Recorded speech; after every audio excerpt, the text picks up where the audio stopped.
the 8th day of April, 2023. April, 8th day of January 2023. 2023 already, wow. I'm your host, Dana Durnford. I'm also known as the nuclear-proctologist.org. Because we do investigative journalism, forensic investigative journalism to the nuclear industry. And we've never caught them telling the truth a single time. You can call in at 709-589-4406. My phone's been off for the last 24 hours, so kind of backed up a little bit on calls and messages, but that's the way it goes sometimes. Hope everybody had a good weekend, except for the nuclear industry. Except for the nuclear industry.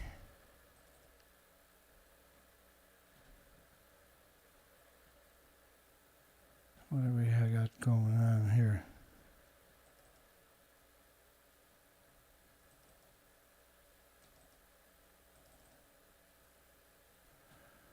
Looks like I'm froze up here. That's happened to me before when we done a new session, right? Just bear with me. I got a workaround for that. I got a workaround. Takes me a second. We'll be back up and running. Normally, what we would do is we would restart.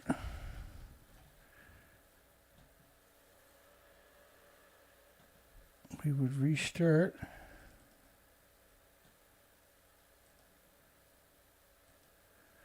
And away we go. We're good to go. Just like that. Getting a bit better at it. If there's such a thing as getting a bit better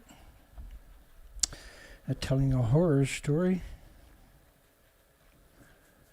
Where'd I leave off? Right there. Gotta change that, obviously.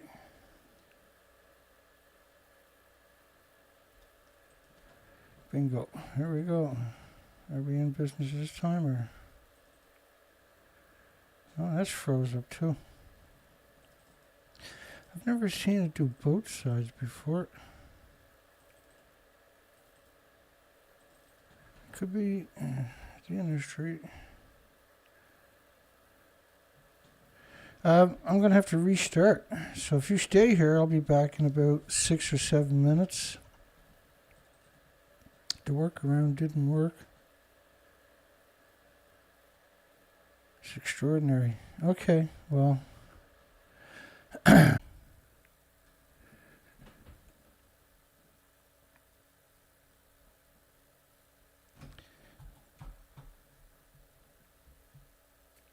We should be back by now, I would hope. Yeah, we're back. Okay, all right, let's go. I'm running a couple of minutes late. I found a quicker way to get back online too. Don't lose the stream. So if you're sitting there, I'll be back when it happens. That's with this new session now. That's the first time we've had that happen. Over a year or two, we had it happen with the last session, which is part of my operating system. This is not your normal operating system to do the things I'm doing. Okay, so well, that video is not supposed to be there, but let's play it because it is. This is about in the 1950s, when the government was spraying DDT, which is banned worldwide because it's a killer, right? You get it in your body and you can never get it out. Kind of like radiation, but radiation's much worse. But in this context, this is absurdness, and it's much worse than fallout because you'll see.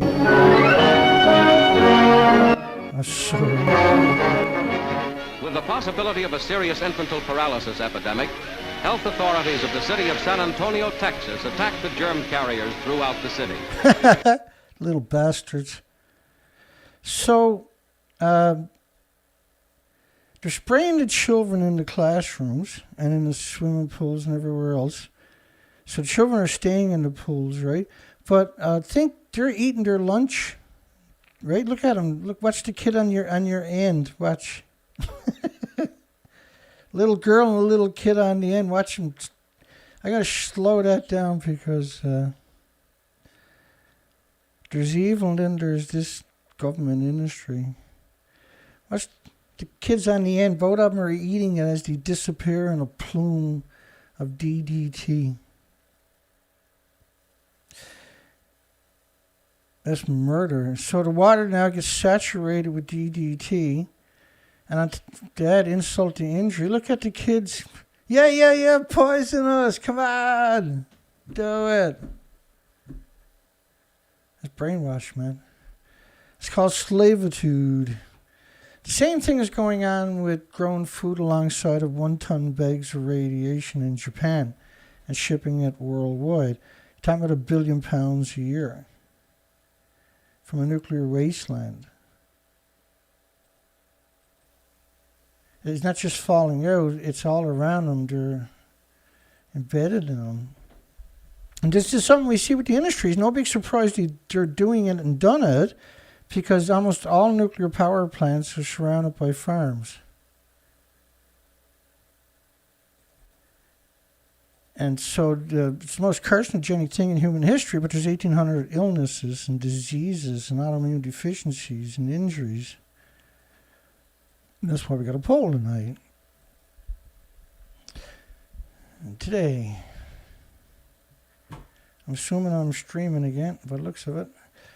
Should studies near nuclear plants include heart, liver, lung, diabetes, autism, Alzheimer's, dementia? There's 1,800 illnesses and diseases, autoimmune deficiencies, injuries, illnesses that'll manifest before cancer. And when they tell you just cancer, then they're actually gone evil on you. So why are they all the nuclear power plants worldwide? If you look up nuclear power plants, you can see the ones to the left, to the right. You start noticing this one thing they all have in common is they're surrounded by farms. They're surrounded by farms.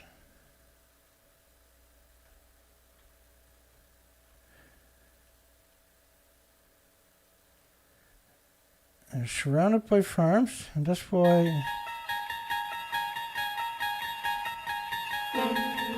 Imagine, if you will, a world run by psychopaths. And psychopaths are growing food right in the nuclear meltdown because they gotten away with it for so long.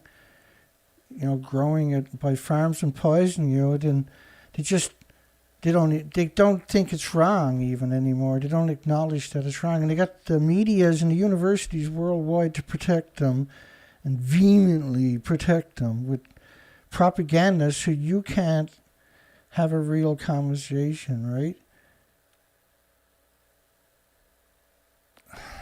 So at the site, nuclear site itself, 4.7 sieverts coming out of the ground, but another study that we cover regularly was 10 sieverts an hour of plumes of visible emissions, because it looks like steam in certain conditions, right?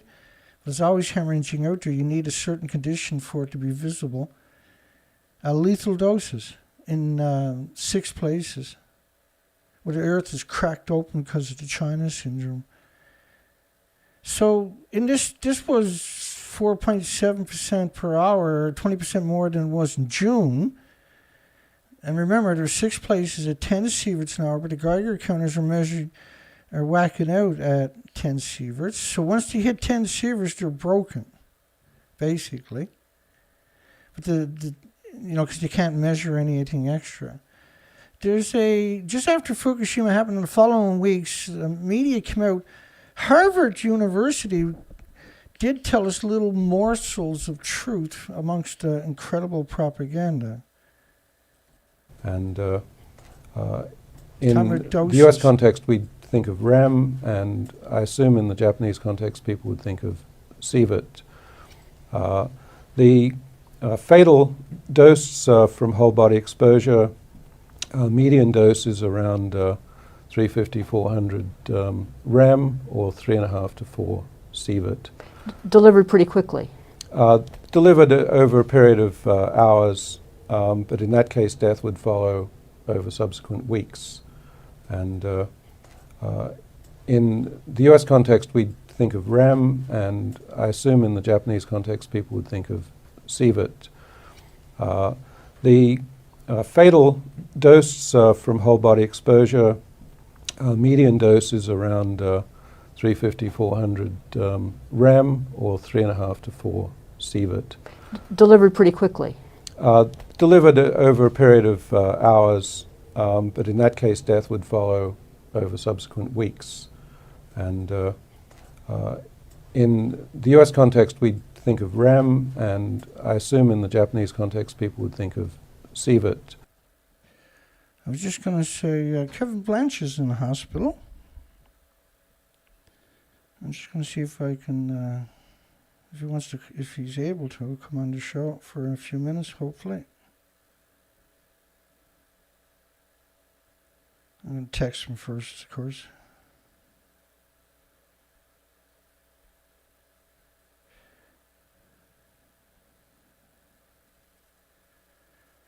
There we go.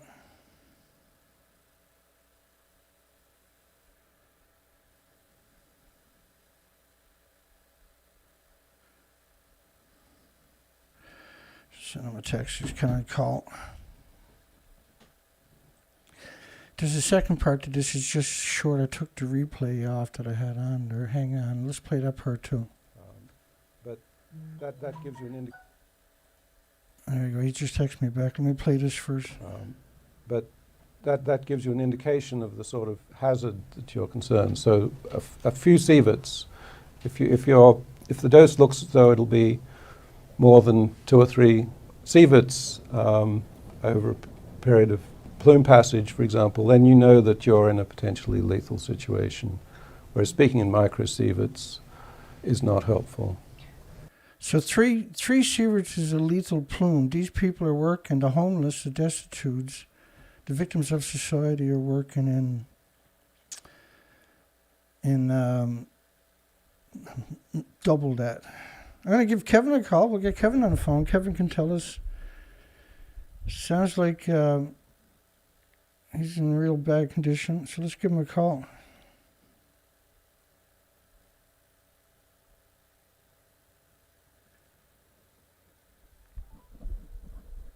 Oh, got to put him on the speakerphone. Hi, Kevin. It's Dana. Hi. I'm not going to ask you how you feel because I know you don't feel good. You got the airwaves. You want to tell everybody what's going on roughly?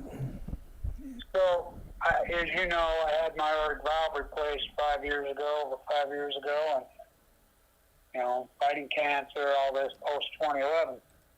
Well, this fall, I started feeling, I could feel burn in my chest, and kept going to my doctors, and I think, maybe it's a valve, and they kept blowing me off, saying it was neuropathy. This has gone on for months. Well, Christmas Eve morning, I got serious pain in my chest. Really didn't want to go to the emergency room. Went to my daughter's house, and it was horrible. Anyway, what happened is I got through it, and then it happened again a few days later, and I finally got in to see my doctor. They ran the stress test, and they're like, holy shit. So they put me in the cath lab, got up in me, and that valve right at the top of it ripped. It's probably been ripping the whole time and almost killed me. And so I'm in the intensive care unit in the waiting open heart surgery. So what it did when it ripped, it fried out the electrical system, which I think was probably already going. So they put in a temporary pacemaker in my neck. Well, I'm going to get split all the way down on Tuesday. They're going to go in and replace that valve, which I think was bad. I know it was. And then they're going to repair that artery That's a big job. Yeah, they're going to split me all the way down. It's the big one. I mean, so it's. I don't think you can. Yeah, have they almost never do that anymore, right? That's a big job. That's a huge. Right, and so it's the only way they can do it because it's in the center of the heart. Thank you. It's in the center, and it's that valve, you know. And I had the open heart surgery before, so they're going to split the brisket all the way open this time. And you know, the old master's going to do it, but you know, I've been telling them for 4 months I could fill it in there, and they wouldn't listen. And they're finally telling me it's a neuropathy. You know, same old, the medical system. You know how it is. I'm uninsured, so they don't want to deal with me. But it's a nightmare. So I've been radically sick. I don't know how I didn't die. Well, no, I think you feel like you died a few days ago. I'm sure of it. Oh, jeez, I had a heart attack. It was right where it ripped, and it was horrible. And, you know, emergency room on Christmas Eve day, I mean, you might as well play Russian roulette. You know, and it took a lot of work for them to figure it out, because they thought it was the pacemaker, you know, or the electrical system.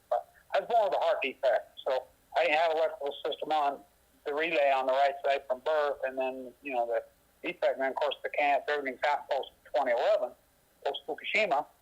And so, anyway, but they got in the cap up through it went in, you know, through my wrist, but it was clean. My heart was like, he's got your heart so perfect that he kept digging. He went into my groin, and he's like, there it is.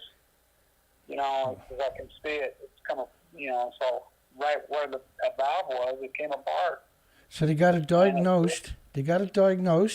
And they got a solution figured out. Yep. And then that's a long recovery. Yeah. Well, I got to get through that surgery. That's what I'm saying. That's a lot. That's a tough gig, Yeah, and then that's a long recovery. That one. That's months. yeah. And I mean, now you're on thin ice for the rest of it, and yeah, and I've lost so much weight. I'm down to 142 pounds. wow, holy smokes, eh? Yeah, it's just, and I could see my body being ravished over the last couple months, you know, not to mention all the stress, you know, what we do. Yeah, it's an enormous, absurd, it's an absurd amount of stress you're under, I know that. It's obvious. We do. Yeah. I mean, without us, there is no work, and we get no credit, we get no benefit, it's beyond frustrating. But, abandoned basically, right? For the most part, just a small group of people standing tall, right? That are supporting us. Yeah. They talk about cancer. It's an absurdly tiny fraction of what it could be and it should be, right? It's just a fraction of a fraction of a fraction of a percent of what it should be in support. Yeah. Because we can win the battle. That's how powerful information is, right? Well, we are winning the battle, you know, this tiny army. I mean, it just doesn't seem like it, but, you know, it's a hard one. So I got to go. Oh, yeah. My family was stayed up, Dana, but appreciate your call. Yeah, no, I was going to call you, and I seen your comment, and I said, okay, well, I'll call him now in that case, because he's reaching out. Yeah. Maybe this is, I'll text you first, right? Make sure you're in a good spot. Yeah, I'm really sick, and so it'll be a big day Tuesday. It's going to be a scary day. So Tuesday is surgery. Yeah. And so when do you think we're going to be talking to you, assuming everything goes the way they're expecting it? That would give you 3 days, 4 days, 5 days. You might be able to talk. Yeah. Yeah, you might catch yeah. It's going to be a long surgery. It's going to be an all-day surgery. That's an ugly surgery, buddy. Yeah, no. When they're splitting you wide open, they're doing some serious work there. That's they're going in the center of that heart, you know, and replacing that valve and trying to repair that split. But he told me just now, it's a miracle you're alive. Yeah, the main thing is we got a diagnosis. That's right? It. Yeah. And I'm in an ICU and you got in a a plan. bed. Yeah, I've been watching your videos, and we'll keep in touch. Feel free to text me or call in if you catch a show and you're feeling up to it. Keep the fight going while I'm down. It's down to you, buddy. Well, you left us a lot of information up there to keep it going anyway. But you gotta get back into the game at some point, Kevin, because it's your destiny, right? Right. Yeah, it is. Part of the path. Yeah. Another other piece of the puzzle. Okay, All right, thanks, my Kevin. friend. God bless. Looking God forward bless to both of you. hearing what happens. Yeah, you too, Kevin. Right on, thanks. Yeah, Thanks. but you're welcome, sir. Bye bye. That's Kevin Blanche. Kevin is not doing good. That's serious stuff. That's bad news. If he pulls out of the surgery, it's a long recovery. And so we look forward to supporting him in these dark times.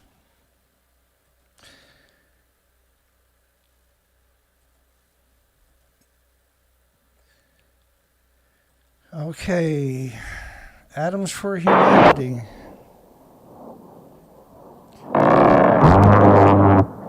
The A-10 Warthog shoots 1.5 tons of depleted uranium a minute. Each of them are dirty bombs. Oh, what's this here? Well, that's it doesn't matter. He's a shark. He's the Mars man. He was promoting nuclear, saying it's like a banana and a potato chip, and you notice how that sets me off. So she's the present beauty queen in the United States. We covered her when she got the crown Miss Nuke America. Just no different than mothers for nuclear, aka evil mothers for nuclear. These, they work for the nuclear industry and they feel obligated, and there's a lot of money to be made by promoting nuclear, right? And if you're working for the industry, you're a known scumbag. I like to take her down and put one of those tungsten vests on her and stick her over by Reactor 3 like they do with the homeless. Yeah? That'd be pretty cool. Let's see what kind of mothers for nuclear they actually are. Put them alongside one of the Medusas. Get your picture taken over there. We don't have to lick at you no more. New Brunswick plant siren testing to happen in, not New Brunswick, Brunswick. New plant. The terrifying that the sirens were put around the nuclear power plants after 3 Mile Island, and that was legislation created by activists, like people like Kevin Blanche, for instance, back in those days, who were very active, right? And he would have known all the people involved in it for sure. Duke Energy has plans to run test sirens next week around its Brunswick nuclear plant in Southport. They're such scumbags. They're never going to use the sirens if you have a nuclear meltdown on top of that. 38 sirens will sound off within 10 miles of the plant, which is a fraction of the numbers.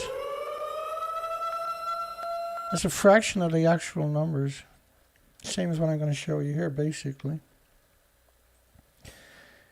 What have I got done to us here?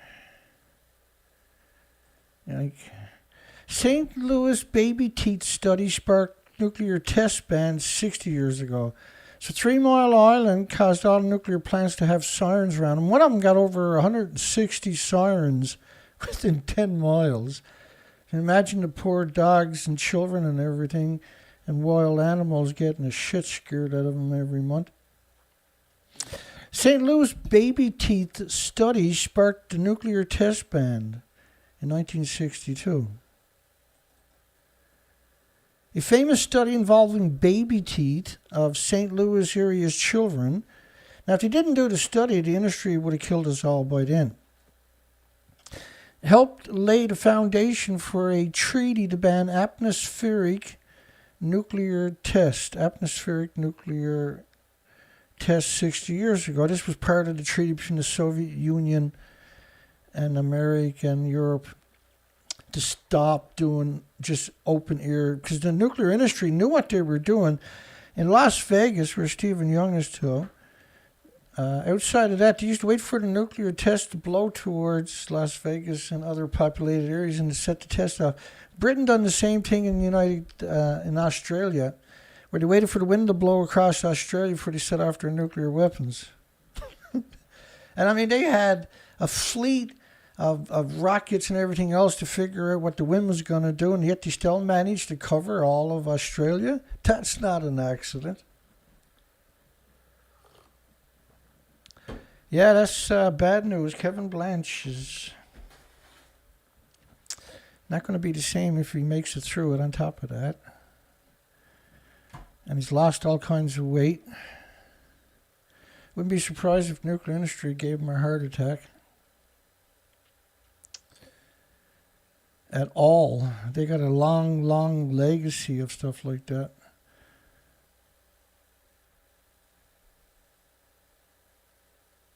So this study, a group of scientists from St. Louis in 1958,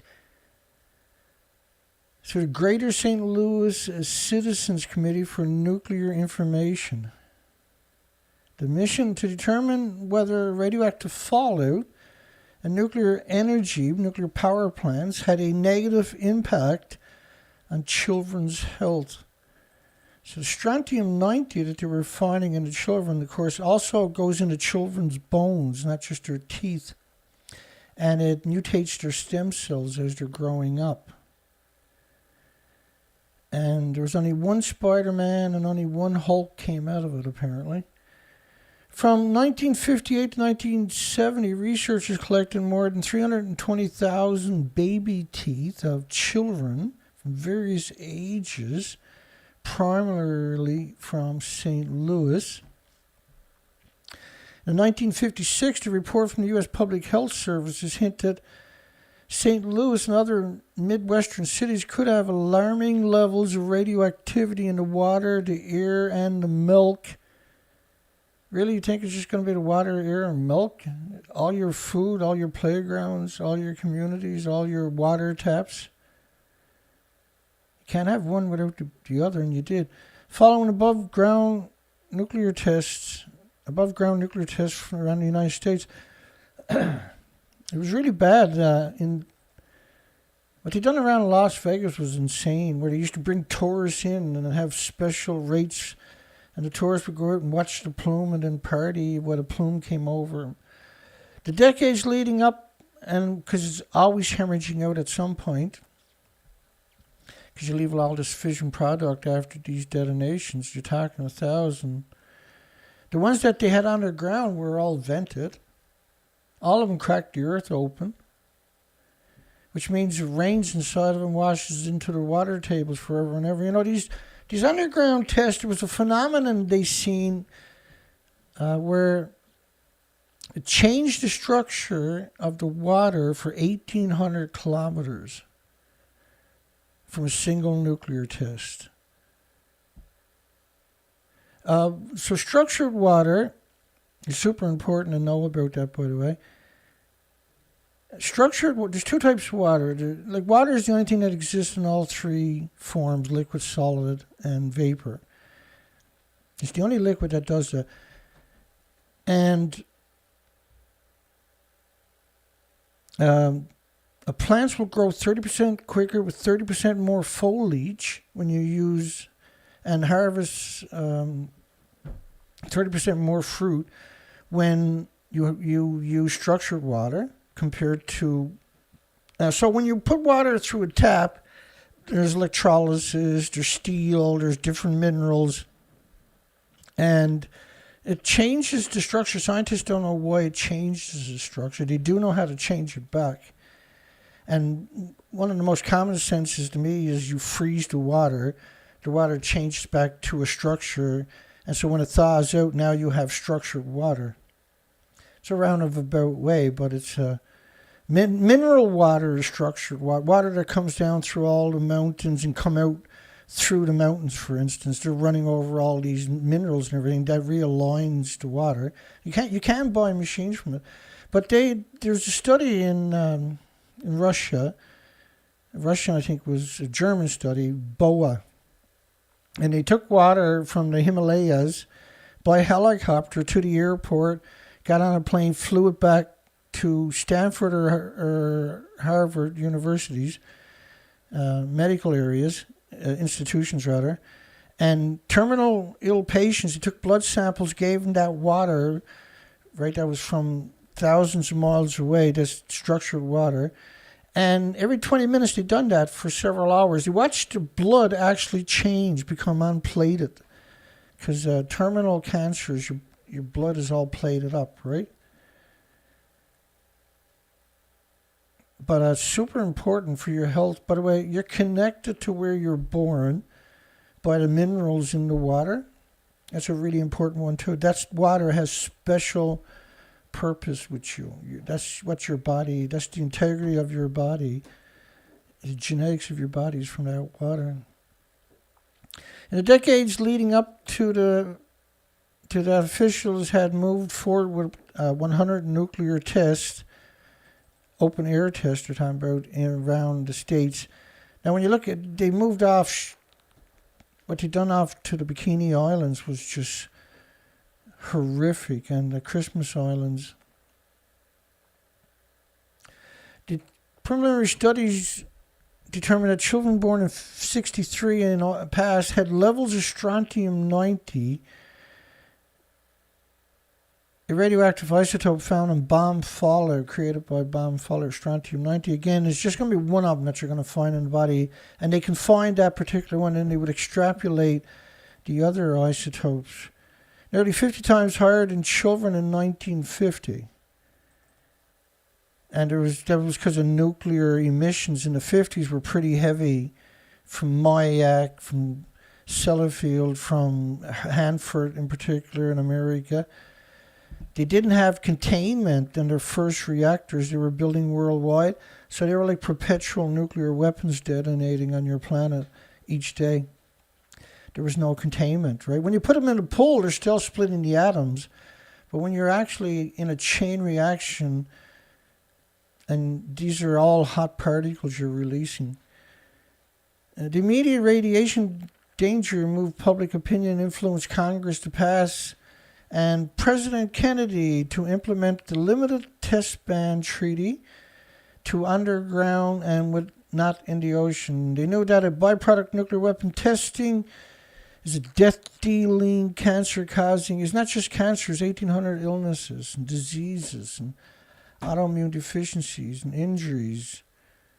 And that's why we got a poll tonight. There's heart problems and liver problems and lung, respiratory, pituitary, thyroid, adrenaline, Alzheimer's, dementia, autism, diabetes, Down syndrome, schizophrenia. I'll show you some of these studies actually later on here. Or, no, sooner than later in the same story, I think. They know that a byproduct nuclear testing is death-dealing. Cancer is true, but there's 1,800 illnesses. Your immune system gets compromised. You're more susceptible to pathogens and viruses that were normally harmless and benign and innocuous, right? They know that a byproduct of nuclear weapons testing is death-dealing cancers and illnesses causing by radiation. Elemental isotopes last for thousands, hundreds of thousands, millions and billions of years, and there's so many different ones. All of them attack everything with replicating cells. Falling onto food and water. It means it's falling everywhere else. It's just all radioactive pollen. It doesn't take long for it. That's what the nuclear, like the 70s was when the cancer cluster started. But airborne debris drifted for miles from explosions. Now they're talking about where a nuclear weapon could pick up 1 million tons of soil and gravel and rocks and atomize it, aerosol it, and ionize and radiate it and weaponize it and release it as a airborne plume. And each and every one of them has those particular attributes.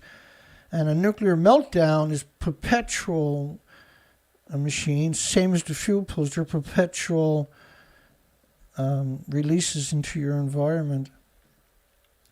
They're hemorrhaging into your environment all day, every day, and they're surrounded by farms. These are terrible combinations. Kennedy campaigned for president in a strong opposition to nuclear testing, according to the Presidential Library. Well, that's interesting news. In 1962, he reluctantly announced that the United States would resume atmospheric testing. Now, what the Americans done atmospheric-wise was bizarre. It was really bizarre. They knew that there was going to be a ban in the future, and leading up to the actual ban, they went mad with nuclear detonations. And we don't know all of them, right, at all. Lots of them were secret. They were anally secretive, the nuclear industry. They still are. Negotiations in atmospheric radioactive testing, the issue at the Center for the Big Baby 2 study intensified midway in 1963 because you start seeing evidence. If you look at Chernobyl in the 80s, Chernobyl closed 9,400 plus farms. 9,400 farms in Ireland and Scotland, United Kingdom. Well, like you can't just have radioactive farms. It has to radioactive everything on the way to get there, every country in Europe, just to get to United Kingdom. It's a continuous plume, see? It's horrific what they have already done to us, in other words. They destroyed the continent. They should have abandoned Europe after Chernobyl. Not just... I'll show you some of the stuff I'm talking about coming up in a minute, in a couple, 3 minutes. Kennedy had reached agreement with the Soviet Union to exclusively conduct nuclear tests underground, and the ground always cracked, it vented into the environment. But it's because down there it's consuming more because it's underground, so the venting is going to be brutal. And these underground tests, some of them today are still at over 400 or 500 degree temperatures. Wrap your mind around that statement. Today, from the 60s, nuclear underground testing, those caverns that they carved out, the earth is still split. And so it rains. Every time it rains, it goes down into that and washes it into the water tables to all the farmers and communities and estuaries and rivers and everything else where those aquifers are feeding. They've done everything they can to make sure there's no way for this planet to survive. And it wasn't an accident, and even today it's not an accident, the legacy. By August, government officials from the Soviet Union, the United Kingdom, the United States, gathered in Moscow to sign what is officially known as the Treaty of Banning Nuclear Weapons Tests in the Atmosphere, in outer space, and underwater, and a partial test ban treaty. But they're still doing it underground even today. The initial baby tooth study conducted through 1970, a research team acquired 85,000 of the tested teeth from a 2001 analyst that concluded 12 children died of cancer, had strontium levels twice as high as others alive. Now, this is... you can't just have strontium. And the fact they excluded all the other isotopes and then used only strontium-90 as the evidence is ridiculous. It's not complacent, it's criminal.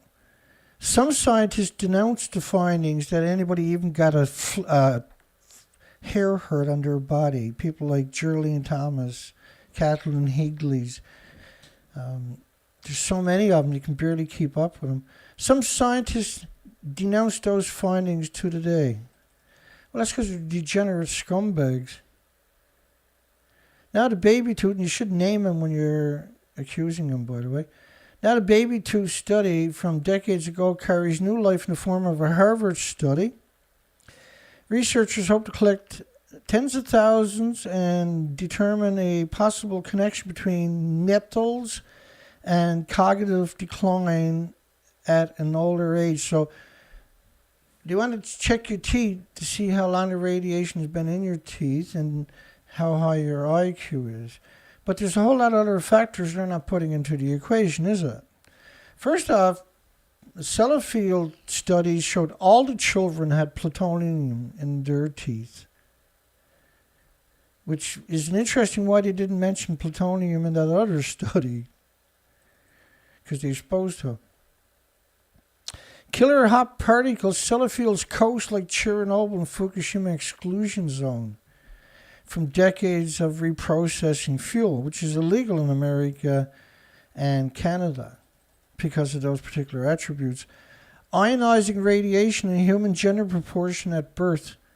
So ionizing radiation and human man-made anthropogenic ionizing radiation, I should say, and human gender proportions at birth.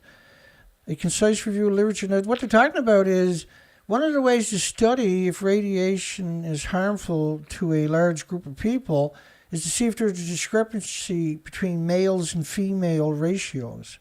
If there's more males than females, in particular, then that's attributed to a mass ionizing effect. And there's a lot of different studies that pursue that particular venue. Trends in birth and birth sex ratios in the vicinity of the research reactor in Germany, which are very low megawatts, right, are still able to show a discrepancy. So they're still releasing enough neutrons and other elements into the environment to poison the population, to change the sex ratio of a large group of people. So, like, in order to change the sex ratio of a large group of people, you got to poison all of them. Every one of them. You got to acknowledge that before you're going to do the study. Do you get it? The proof of the study, regardless of what the results is, the proof of the study, that they've done a study and got the money for that particular study, to study radioactive fallout, adverse effects, and in a way where you're looking at more males than females, is freaky as it gets, and there's a lot of these studies. Modeling human genetic radiation risks around nuclear facilities in Germany and 5 neighboring countries, a sex ratio study, more males to females, of course, means less population, right? And females are the most affected, see? So they get wiped out quicker than the males. If you got no females, then you don't have to worry about the males for much longer because eventually they don't reproduce. The risk of childhood leukemia with preconceptional exposures to ionizing radiation. So again, you can't just look at leukemia, but if you want to get money for a study, that's all you're probably allowed to look at is that and thyroid. You're not allowed to look for the other 1,800 illnesses typically. Stillbirth rates around Sellafield, which is a reprocessing and nuclear disease factory power plant surrounded by farms, we might add. I'll show you a picture. Sellafield discharges in childhood leukemias. Why do they put doing all kinds of studies like that, I wonder? Child cancer around nuclear fuel reprocessing plant at Sellafield. Gee, what are you doing that study for? You should be doing it for all the people that buys it at the supermarket where that food goes to. Sellafield C-scale, which is the community, and stem cells, because radiation in children, particularly like betas and strontium, uranium, plutonium, americium, neptunium, stuff like this is going to go into the bones. Going to burn a hole through the lung and get into the bone. There, it's going to mutate the stem cells. When you're talking about children, they're extremely important. Sea to land transfer anthropogenic radionuclides in North Wales coast. External gamma radiation concentrations in intertidal sediments, soil, and air.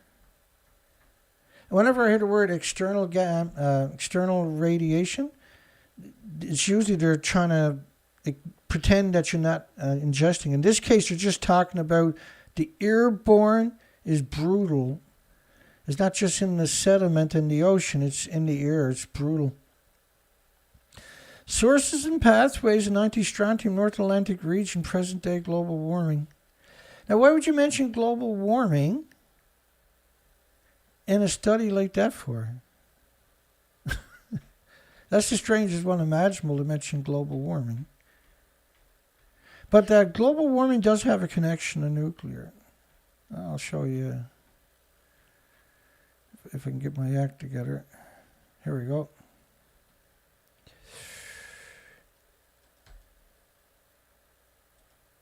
So most people can't conceive the real truth about global warming. It's been going on for 80 years of emissions. This is a 20-day, 19 and a half day emission model in the bottom right-hand corner. That's Fukushima's emissions and the Norwegian Institute for Air Research. There's many of these models from major governmental institutions worldwide. This model covers the whole planet in radioactive fallout in the first 19 days. It could take 1,000 years for all of it to rain out. But we're talking about a continuous plume, so that's going to be from the surface to the upper troposphere and higher, right? Out into space. It's going to be completely... This has been going on for 80 years, though. But this was... Fukushima was 8 fuel pools and 4 reactors going down at the one time. It was at least 30 Chernobyls on a good day, on a bad day. There's more likely hundreds of Chernobyls and then some, because that was graphite mostly, right? Whereas these reactors are pure uranium, pure plutonium. The pellets are what's running the show, not the moderator, not the graphite like it was in Chernobyl. So the tonnage, and then at the top of the buildings it had decades and decades of reactor cores. That's not in these models, that's just venting in the models. You couldn't vent it because you just had a tsunami crash through there 600 kilometers an hour with multiple ones behind it. You had 680 kilometers of coastline tore off the island of Japan up to 10, 12 kilometers inland. You had 2,000 square miles of Japan in the middle of the Pacific Ocean. That's how big the chunk was. It swept out to sea. So there was no infrastructure to vent, right? Everything was torn apart. You couldn't vent anything. But these are invisible plumes. They're pulsing energy every second, almost at the speed of light, almost at 186,000 miles per second, almost at 300,000 kilometers an hour. Every second, invisible plume, pulsing energy worldwide. Never stops. That's global warming because you're adding to it all day from 1,000 fuel pools worldwide. The same plumes are created by 1,000 pools. 1,000 plumes like that each day. A lot of it's getting sucked up and washed out in the rain, caught up in the trees and plants and simulated in the soil and everything else. A lot of it goes way up into space and eventually takes decades to rain out. But because these are continuous plumes, added to the mix of Fukushima's catastrophic numbers, that was the tipping point for our planet. And if you look at all the catastrophic, you're talking... Because you heated up the ocean, you heat up the environment so much over the last 80 years. When Fukushima added to it this incredible mixture from the mixed oxide fuel on top of that, it was 18,000 pounds of plutonium in each reactor building was lost. Like, that's being nice on the numbers, by the way. Childhood cancer and nuclear installations. Why do you got all kinds of studies like that for? Childhood leukemia and young people living close to nuclear reprocessing sites. There's the time of Donneray and Sellafield, for instance, in La Hague in France. These 3 reprocessing facilities, mixed oxide fuel production facilities, that were taking fuel from worldwide, by the way. Their emissions are just horrific. It's horrific. And they're so secretive. La Hague has 500 security guards to stop anybody from going near them with a Geiger counter and everything else. You can't steal nuclear fuel. It's a lethal dose. And increases of leukemia in Western Cumbria, right alongside of Sellafield, and southern Scotland, alongside of Donneray, was blamed on not radioactive fallout from disease factors, which is what it actually was, but on population mixing. It's an academic study. Human hate and scumbag academic study. Got that published. No, it's not caused by nuclear, it's population mixing. You do tell. There's 10 times more cancer around Sellafields than the average. One child in 60 in C scale had vicious cancers will die of cancer. No, total population mixing. There are people out there that gave up their right to life, and a lot of them are in the nuclear industry. 3 million children required treatment because of Chernobyl. Was that population mixing too, I wonder? You sacks of shit out there who produced that study. You degenerate scumbag who produced that study. How about abnormal retina pigment for eye defect because of Chernobyl? How about reproductive systems effects because of Chernobyl studies? How about human sex ratio was changed worldwide after atmospheric weapons testing? That's what that study suggests. The whole planet, which means every animal, every bird, every insect would have suffered the same fate. Does that really matter to anybody? You understand you're leaving nothing for nobody, let alone your own? Down syndrome clusters in regions of Scotland because of Chernobyl. Schizophrenia because of Chernobyl. You know, Windscale, this is Windscale, he changed the name to Sellafield because of the crimes they committed against humanity. But this was weapons production. Everything, even when they had a meltdown in 1957 at Windscale, a nuclear meltdown, that was a mixed oxide fuel facility. They didn't tell the population till long after. They made the farmers dump all the milk, radioactive milk, into the ocean over and over and over, so they more just throwing dirty bombs into the ocean, the same thing. Just no concept of being real. And they didn't give a shit about the kids, they just knew the population would rebel if lots of children started dying, and they can link it to the industry. The industry doesn't give a shit about children at all. There's incredible amount of proof. Dental abnormalities in people living in radionuclide contaminated regions.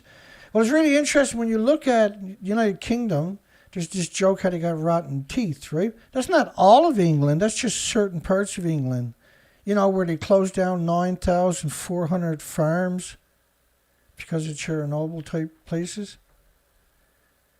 And what they done in the 40s and 50s and 60s and 70s in England, the releases from Donna Ray, which I figure is going to take over 300 years to clean up, give or take 10 or 12 centuries.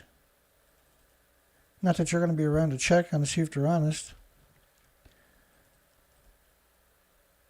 Meet the renewable energy source poised for growth with the help of the oil industry. Because the oil industry is out there drilling all the time, right?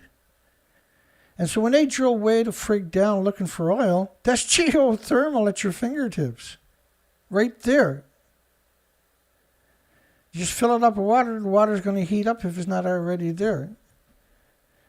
It's one of the oldest forms of clean power, is ready for a comeback. It's not wind or solar, it's geothermal. Well, what do you mean? Why isn't that the forefront? You can drill down anywhere on the planet and tap into it, despite what they tell you. All you do is come up with the technology to dig down, and the rest of it is simple. Companies are already normally associated with the oil gas drilling in the United States have started digging deeper, delving more deeply into geothermal projects. It's drawing fresh interest after lawmakers boosted funding flows for it in the bipartisan infrastructure law and the Inflation Reduction Act, dovetailing with advances in technology, new state incentives, and interest from the oil drilling sector. They're already drilling the holes. If they find the right temperature there, they can set up a geothermal plant, see? They can do it with all of them if they want to, but there's lots of them will be perfect right away. And they're going to drill a hole anyway. Connected to the grid, connected to the grid, connected to the grid. Next thing you know, problem solved. deep underground heat from the southern San Andreas fault rift zones. Anywhere where there's lava, I think, for instance, how much geothermal can you set up in those places? Hawaii should be running totally on geothermal. Hell, you got Iceland is running on geothermal, for goodness sakes. It's like being in the Arctic, but yet they're running on geothermal. Administration is pushing oil and gas companies to take a serious look at incorporating geothermal projects into their business plan. No, they weren't allowed to. It was hid away from them. That's kind of irresistible when you consider the skilled set and know-how that the industry already has in extracting energy from the subsurface. It's got to drill the hole. And fracking really opens up a huge opportunity for enhanced geothermal. You get these big, perfect holes in the ground. Instead of putting chemicals down there that you should be storing in waste sites for 100 years, they drop it down the hole in the ground. It relies on tapping into reservoirs of hot water that are brought to the surface to generate electricity for heating and cooling. Most of the United States reservoirs are located in the West, but the emergence of potential new technology could expand this use. And so that's a geothermal plant right there. That's the steam coming out. When will geothermal energy go mainstream? I'll just put a couple of headlines in first today. Mathematically, geothermal energy could meet 40% of Bavaria's heating needs. 40%. Doesn't need any storage. So now if you use wind and solar, then you're done. You don't need anything else. You don't need to ship in oil, gas, coal, and scumbag nuclear. Baker Hughes just launched his consortium exploring technologies to transform abandoned wells for geothermal energy production. You got all these abandoned oil wells that are perfect, good to go. All the work is already done. You get where I'm going? Right, so hanging on to scumbag nuclear's got to be the first one to go.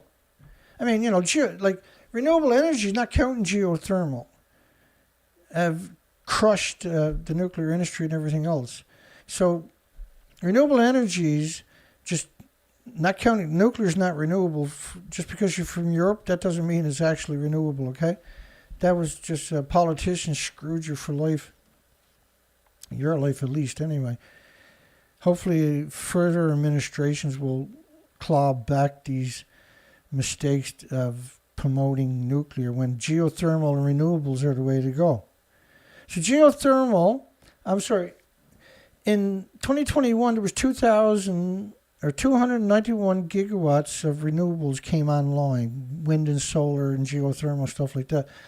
But only 0.4 gigawatts was nuclear. It was 600 times more renewable than geothermal came online. And they figure between 2020 and 2026 would be 4,800 gigawatts of renewables will come online, which is equal to all the gas, oil, and coal nuclear plants combined worldwide. It's also equal to 5,500 large nuclear power plants coming online in a 6-year period. So in 2026, do you really think that technology is going to come to a stop? You think that it's matured? No. It's just started and it hasn't even got a chance. The minute you bring in geothermal into the equation and pair it up like we're talking about here, it's game over, right? And we're so, like the nuclear industry is just, its legacy of destruction and evilness, we can't reward them. They have to be shunned. They are cannibalistic predators upon all species. They are the curse, the scourge of humanity and the 8 million species. Nuclear power has no redeeming qualities whatsoever. Nothing. Zero. Zilch. And the fastest that they incorporated into your life, other technologies existed and were infinitely cheaper and safer and because using radiation on humans with a 2 or 3% success rate is I've showed these studies over and over and over. The question was asked, why are we doing this? unless we want to hurt people and kill people. Geothermal energy market 2023 is flourishing around the world. $70 million to bring geothermal energy to homes to reduce cooling and heating costs by 50%. Giant geothermal plant is surrounded by lava. Could solve the tech's energy problems. Not could solve. Absolutely unequivocally will solve if you take the right step. And then you can get geothermal heat pumps for your home. Right? And you can just get heat pumps, let alone the geothermal, deep geothermal heat pumps. You can get heat pumps in for $5,000 or $10,000 added to your home. And you'll make that money back over 10 years and then some, right? You'll save that money, particularly with the prices escalated beyond. Like, one of the best designs I saw, if you got a southerly exposure, it didn't matter where you were. It was done here on the East Coast in adverse conditions in the dead of winter during January. And what they had done was they had 2,000-gallon containers heated up.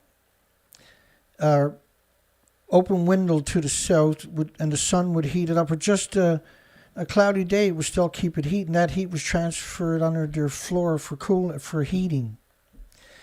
And what they discovered was you can make a cup of tea with it on a sunny day in winter with that kind of water. And it's just heat. It's in a 2,000-gallon container painted black, so it just sucks up the heat into the water. The water would heat the house for 72 hours, basically. And then if you wanted real warm temperatures, you would supplement it, right? But it didn't take much to drive the heat up in the whole house. It was maybe 20% of your electric bill you end up paying for it out of your pocket. Just by using water. So there's other technologies that should be explored. Can enhance geothermal systems. Now you can put the same system in your basement, and in the summertime, in the daytime, you leave the vents, external vents closed. At nighttime, you open the vents so the cool air goes down and cools the water, right? And so you can cool your house in the summertime with the same technique, but different application, right? Can enhanced geothermal system be used as grid-scale batteries? Of course it can. It doesn't need any kind of storage solutions, right? It's perpetual energy. So you can use a wind, if you got a big wind and solar installation, you can put in geothermal for backup batteries. So when the sun's not shining, the wind's not blowing, you can supplement it on geothermal. In the meantime, you can build more geothermal. But you can build geothermal at any gas, oil, coal, nuclear plant. And when it's finally built, you can shut off the gas, oil, coal, nuclear and turn on the geothermal.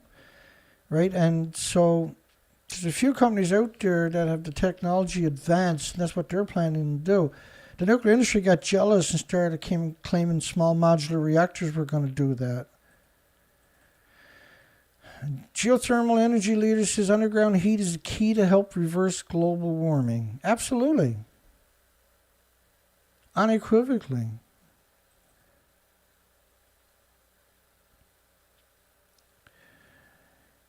Even background television exposure will zombify your children, a study had found.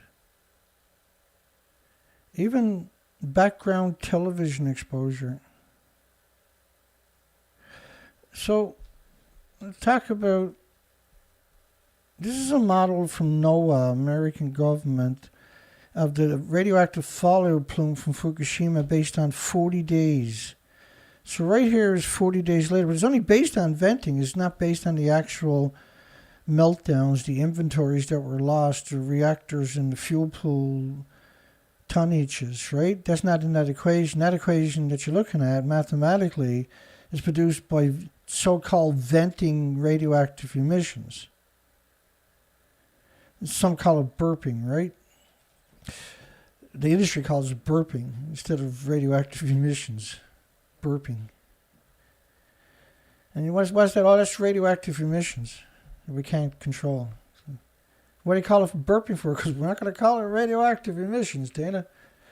Super straight jet stream will cause localized weather chaos worldwide. And I was like, what am I looking at? They're talking about a super straight jet stream circling the planet where it shouldn't be. Something that they've never seen before. And what changed to cause something like that, I wonder? So condemnation without investigation is the height of ignorance. It is. So if you really want to be honest with yourself and anybody else that's looking at what you're doing, you got to put Fukushima's emissions into the equations of global warming. You're talking about, think about if you, like, because you would if you had a snowstorm covered the entire planet at 19 days. This is what the radioactive plume was doing at 19 days. Imagine if it was a snowstorm that showed up, and in 19 days the whole planet was covered in a continuous plume of snowstorm. The snow never melts. You would get it in a hurry then, right? You would understand what I'm talking about then. Because you can't see it or perceive it, or hear it, or smell it, or taste it, or touch it, or feel it, or pick it up.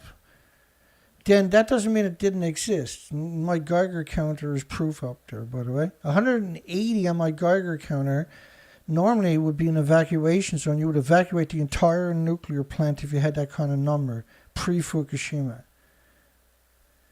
Now the industry has made us so complacent, we're not even concerned. So you got an invisible plume pulsing energy every second at the speed of light. You can't see it or smell or taste it. But it exterminated all the species. If you look at my research on the east and west coast of Canada, the Pacific and Atlantic,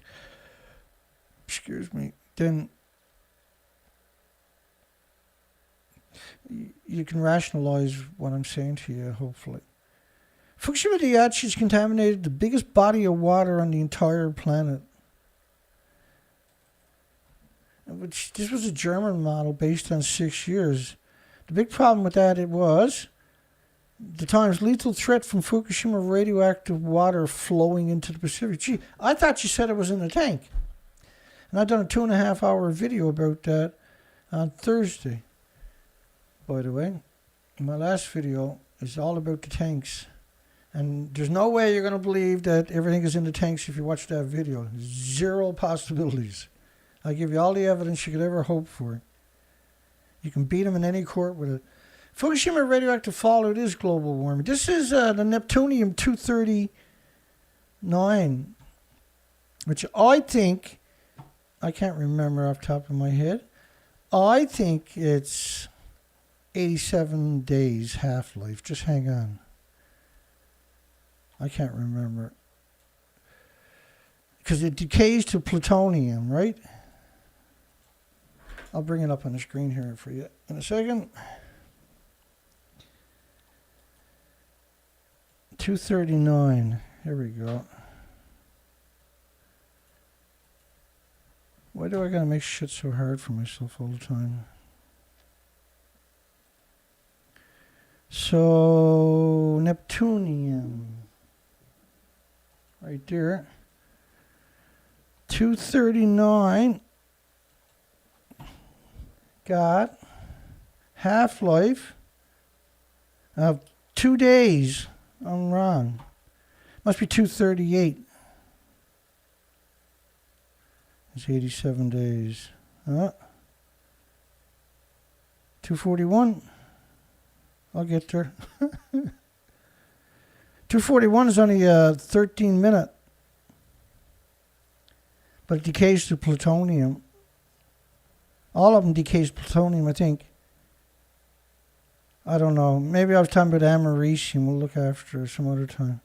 239 is a 2.35 day half-life, and it decays to plutonium 239 with a 24,000 year half-life. So I must have been talking about americium. Should I go back and have another look? I hate being wrong, man.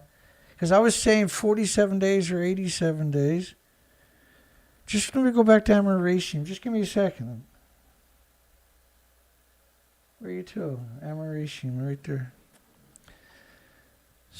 I'm afraid to look now. Not used to being wrong. That's weird.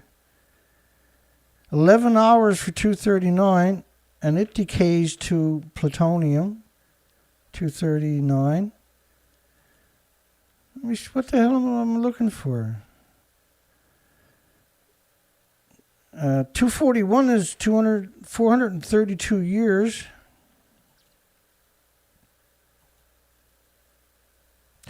I don't know anymore. Apparently I don't know jack shit anymore. What the hell was I talking about? Xenon? Was it Xenon, I wonder?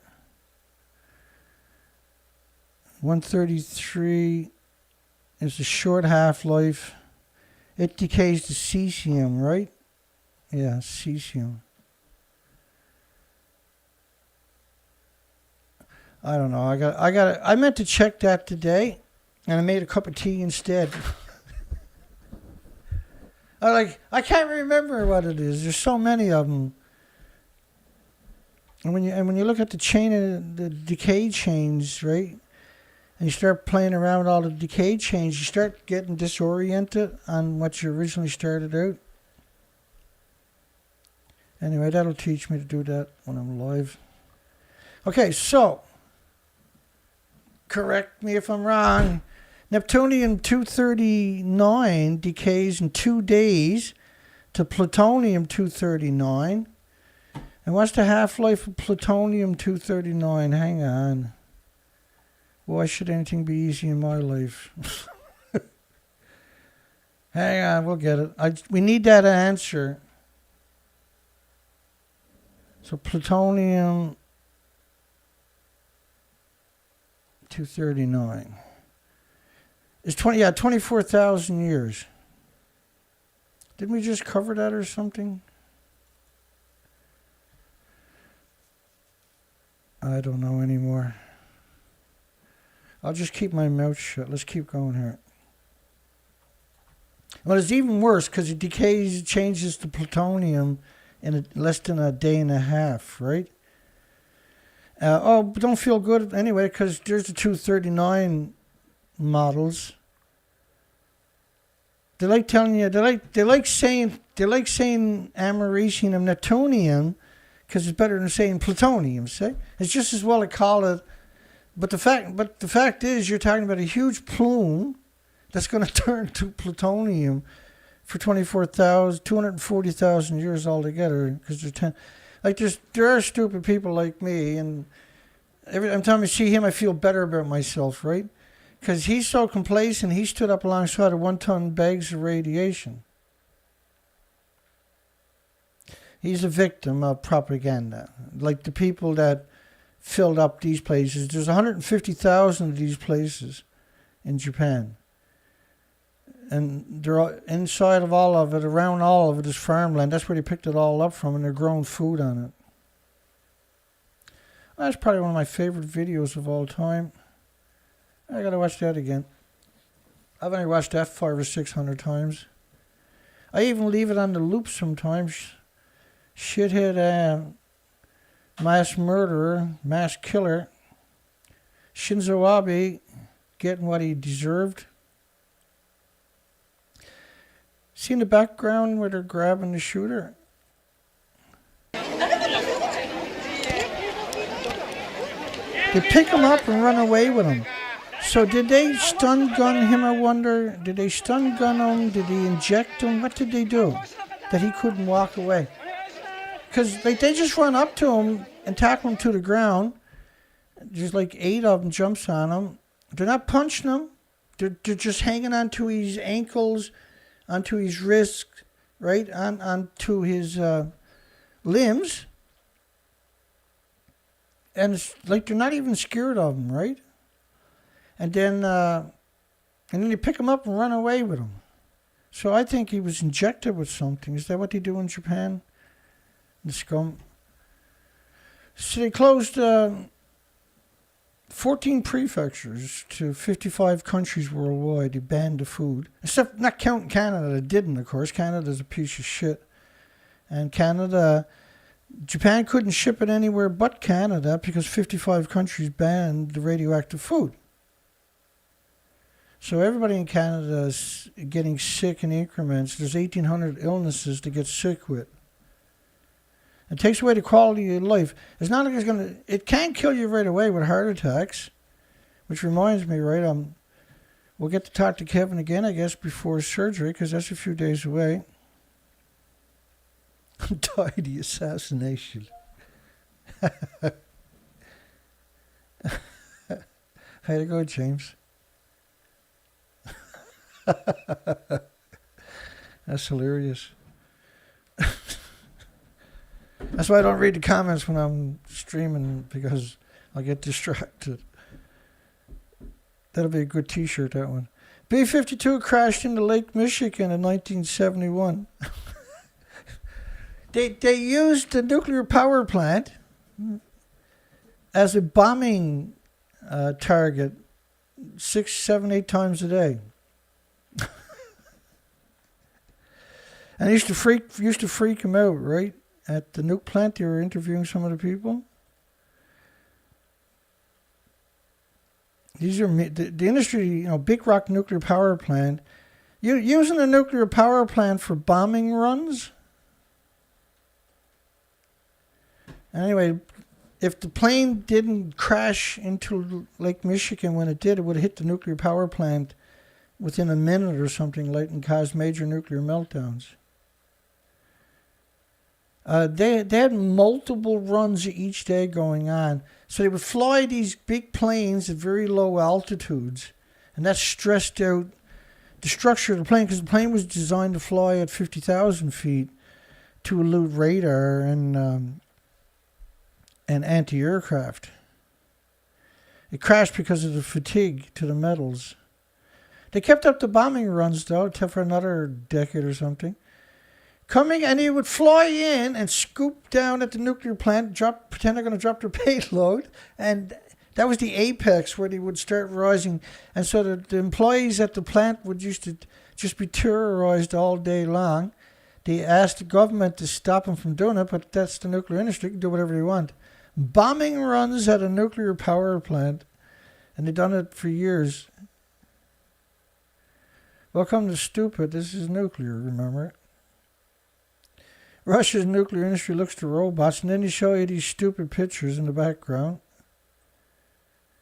These are not going near nuclear meltdowns. Nuclear engineering, they don't put their name on the story because they're revolting scum, right? Unbelievable scum people that do that. Here's a good one. Ukraine plant must be seized from Russia. Really? You're going to seize a nuclear power plant from Russia in a war zone? You think that's not going to work out too good?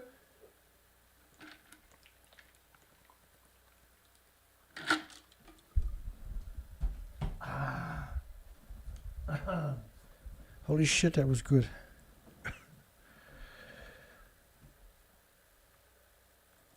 Yeah, let's go in. Who's going to go and seize it? NATO? Get any idea how bad that's going to go? Just don't. First off, they left the plant running. Russia just came in and seized it. In a war zone, leaving nuclear power plants. All you do is cut off external plants, and you're in oh shit territory.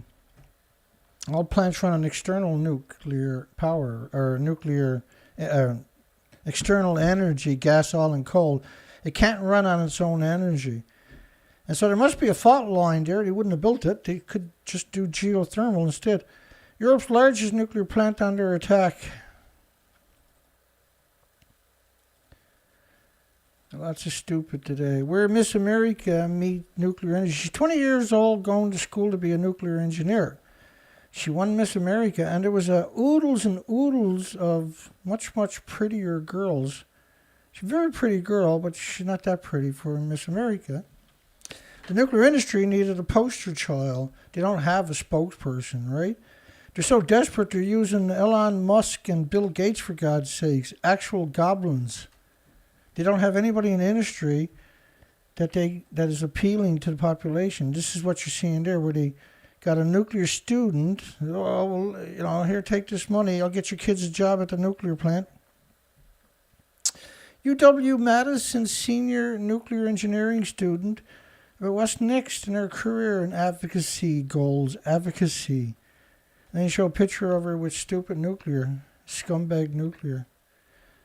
Miss Genocide Machine is what she should be renamed. Samsung advances plans for floating offshore nuclear plant. Samsung! This company is talking about making thorium reactors.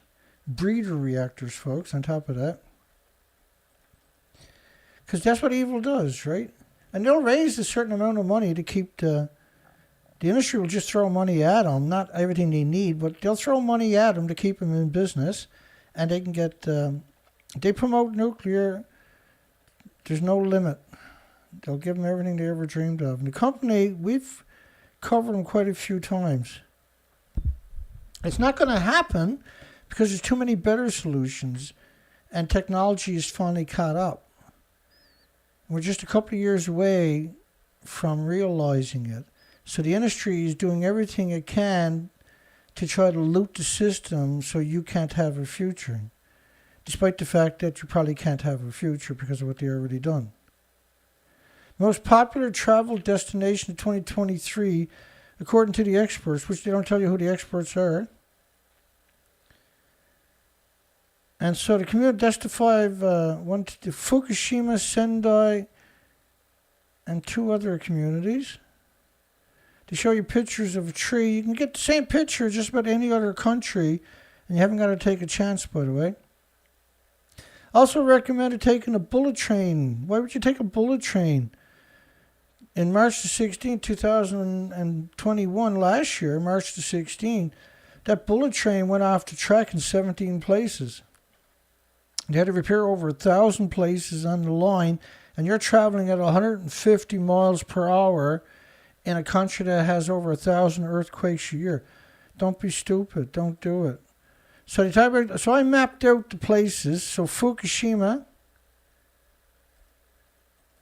you can get the same picture somewhere else without going into a radioactive wasteland, folks.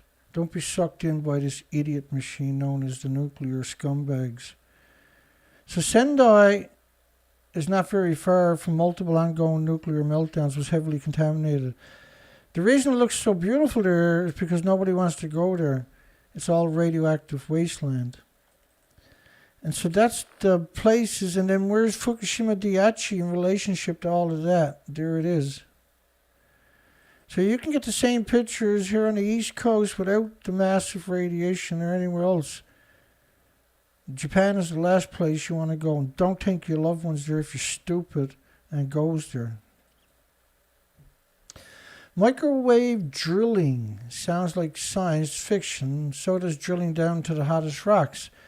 But like we covered the geothermal earlier, where there's all kinds of wells already dug that you can just tap right into geothermal.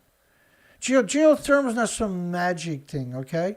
It's everywhere. In some places it's shallower. Some places only 300 feet down. There's places in the ocean where it actually meets the seafloor. And you can set up, rather than floating reactors, set up floating geothermal and send the energy to countries. Because you can do that technology now. You can beam it up to a satellite and beam it back down. Rather than put solar panels up into space and try to do the opposite. But one of the problems, the only problem with geothermal, in some places you got to go down pretty deep, a couple of miles, which is not deep to the oil industry, but it is to the geothermal industry. So in other words, they don't want you to succeed, right? So you can dig down with sonic lasers, so to speak. And I don't know if that's the appropriate term, but using sonic waves to atomize the rocks. And so it's only a vapor that you got to take out of there, and that'll come out of there natural, right? And you can get into your geothermal. Once you tap into the geothermal, you put your pipes in there, generally you're good forever. Because the heat will harden the metal and it won't lose its integrity that you can't resolve. Because the technology means, you can just drill wider and bigger holes down the road in a couple of years' time, right? So the only problem was the drill bits. And then the market for the drill bits is expected to be $99 billion over the next couple of decades for just the drilling equipment and drilling bits for geothermal. So you're talking about an explosion of technology. Nuclear industry knows by 2026 the world is going to turn on as a power source, for instance, right? Because renewables, particularly geothermals, which doesn't need any storage, Quat-C Energy is expecting to replace gas, oil, coal plants that are currently running. Just build a geothermal, switch one off, and switch off gas, oil, coal, nuclear, and turn on geothermal. See? And leave all the infrastructure there. Do we have energy to run future technologies? If we got rid of the military, if we got rid of the nuclear industry, the entire nuclear industry, which is unbelievably prolific, by the way, and energy-intensive industry, if you got rid of them, you got more than enough sustainable energy. You're already flatlining as a nuclear industry can be. 291 gigawatts last year compared to 0.4 gigawatts for nuclear was 291 gigawatts of renewables. That's flatlining. And when they use these weird characters, childlike characters, it upsets me because they're trying to appeal to children, right? Do we have the energy to run the future? Do you have the brain to tie your own shoes is the bigger question, I think. Geothermal energy, perhaps the perfect source of energy. Geothermal sites tap into the heat of the Earth's interior to power various sites. Minimal land is necessary and the Earth's heating capabilities are endless. I didn't mean to insult you, I was just funning. German minister reignites coalition wrote a call. I'm used to scumbags, right? Sometimes I get ahead of myself. German minister reignites coalitions net row with call to review nuclear energy. So this is a German minister who wants to extend nuclear beyond April. Well, the nuclear industry is still very powerful in Germany. Right? And they've closed down around 30 of their nuclear plants since 2011. There's only 3 left. They were supposed to be offline on January the 1st of this year, a few days ago. But it's extended till April. So now the industry got their foot in the door. They're going to kick the door down and try to stay and poison everybody while they're here.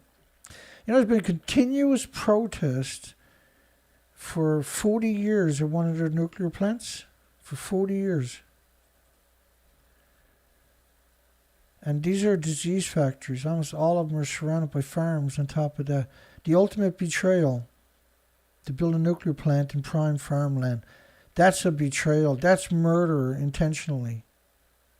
Because you can't contain it, right? And the studies I showed you earlier of just to research low megawatt reactors, and there was all kinds of studies of the sex ratio around these facilities showing you the discrepancy, which meant everybody got poisoned. See, and poison doesn't have to be fatal. It destroys the quality of your life and your loved ones and your children. And it could destroy the children. The same doses you're getting would be 100 times more vicious on your children and girls. Girls are the most vulnerable. We have to protect the female population of the entire species and humanity from the nuclear industry in order to have humanity, to have a future. And you're the stewards of the planet. That means ants and birds and wasps and everything, these beautiful creatures. We should be protecting, not, treating them as the enemy. You can't survive without them. Your loved ones have no future, and what's more important? I hope, from the majority of us, it's the right one. Nuclear power catching the eyes of Silicon Valley tech billionaires. An industry is desperate for the billionaires, but the billionaires can't come out, right? So you see Oliver Stone and Jeffrey Goldstein done a movie on nuclear. And it's just 100% propaganda. We've covered Goldstein many times. He's a propaganda machine. He got the education, but his job is to tell you a lie and do it smoothly, right? But a lie is a lie. It doesn't matter how you sugarcoat it. It's still a lie. And I got, like, the last 24, 48 hours, I've been doing a certain project, a very difficult one, from 2011 of a prolific propaganda machine, Nature.com, who we've covered quite a bit over the years, many, many times, certainly, of their propaganda. But I found a whole nest of evil, and I'm trying to flush it out, and I got a pretty good job done so far. And it turns out there's so much of it, I'm going to have to do a whole presentation just on basically one guy and Nature.com. I'm not sure when that's going to be. I'm trying to finish it, so I'm expecting to do it this week. It's just really, it's really odd that, like, they understood the job existed to be a lawyer. That's not a lobbying, that's a lawyer, see? Position yourself to tell a lie when the accident happened. They went full throttle on deceit and deception. They threw everybody on the planet except for the nuclear industry under the bus. And so we don't need technologies like that on any planet, certainly not this one. We got to make sure it never has the opportunity to go to another planet. That should be one of our major. It is, right? Like my organization, the nuclear-proctologist.org, I am a think tank. And, you know, I advocate no nuclear in space, and I back that up. I quantify that with documentation. We don't have a right. We call this man-made anthropogenic because we created is not created by the sun. It's not from the solar system. It's not from the universe. It's not stardust. It's man-made anthropogenic radiation. It's very harmful to everything with replicating cells, particularly your loved ones and children. And the females of all species are 4 times more vulnerable. We are obligated. We have an obligation under, as a human, let alone our constitutions and Bill of Rights and Magna Cartas, the doctrines that make up the foundation of this planet are based upon those 3. Right? So Hugo Black was a former Supreme Court justice in the 30s, and he had wrote an eloquent dissent about corporate personhood, so corporate personhood is like Facebook or Metaverse now. Mark Zuckerberg is on the stock markets. So if they create a crime as a company, Mark Zuckerberg doesn't go to jail. Facebook doesn't go to jail because you can't. It's a corporation. So Facebook will get a fine. Now they can take that knowledge and go to another country, commit the same crime, and get away with it. But if they get caught at it, they'll get a fine. It could be in the billions of dollars, but that's okay because they don't pay state, federal, local taxes. That goes in the offshore accounts. And when they get a fine, they take a chunk of it to pay off the fine instead of paying taxes and contributing to your state, local, and federal coffers, so to speak, your communities. So by proxy, they're very evil, and they're not helpful to your country. So Justice Hugo Black had wrote an eloquent dissent about how absurd it was that a law meant to free slaves from an oppressive government, which is what corporate personhood is based their freedoms upon, and I'll explain it to you in a second. But the law was originally meant to free slaves from an oppressive government, and is now being used by corporations to oppress a sovereign people, which is what you are. And they use that corporate personhood to give them human rights as a corporation without culpabilities. So when there's no incentive to be evil, what do you think is going to happen? Google as a prime example, see? AKA the alphabet. And so this is one of the big problems of humanity is we have corporations that are, you can't put the shareholders in jail, and their doctrines call for profit over environmental and human considerations. And like you say, Justice Hugo Blackett wrote in eloquent dissent that was a very dangerous and had no good outcome. You're giving the criminals the key to your city. There's no checks and balances. Nuclear power is catching the eyes of Silicon Valley tech billionaires for clean. It's not clean energy. It's absurd. And they promote it as clean energy in the rhetoric, but it's not clean.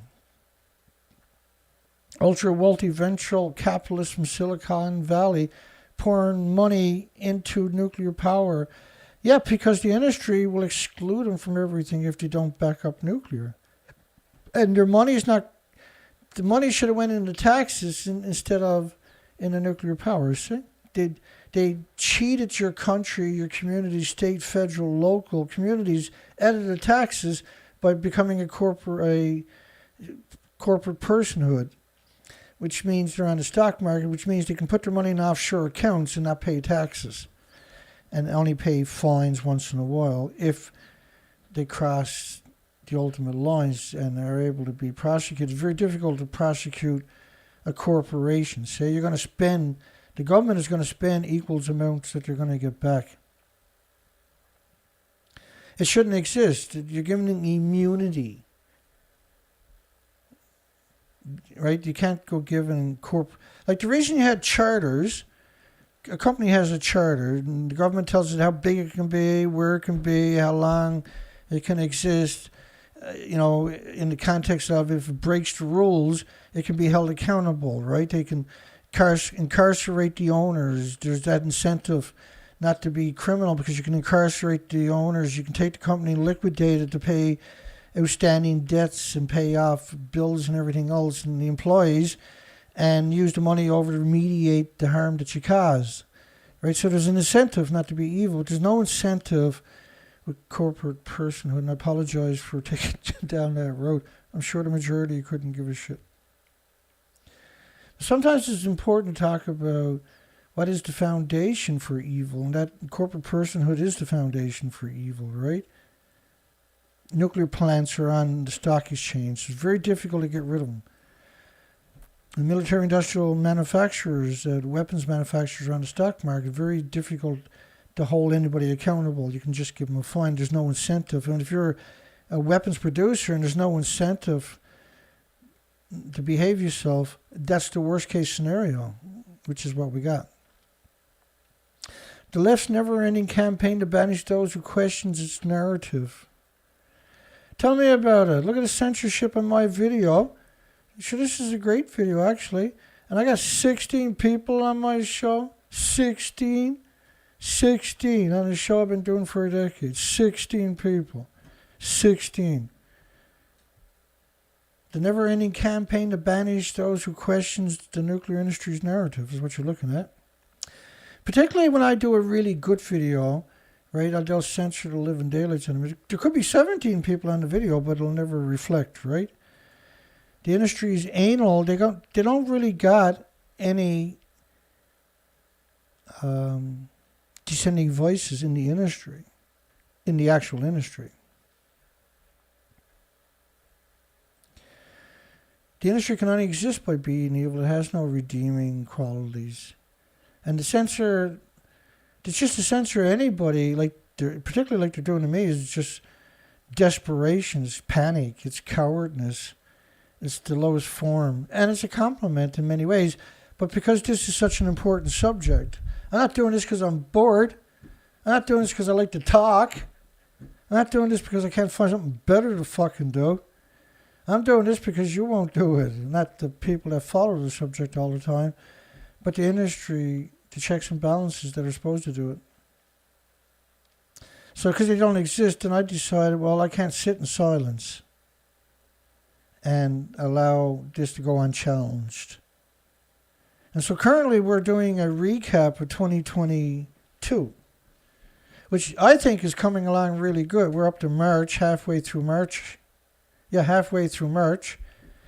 And so tomorrow I'm probably going to do a show on that because everything's preloaded.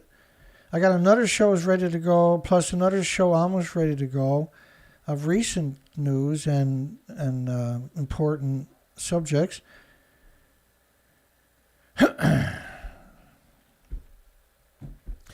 like I have,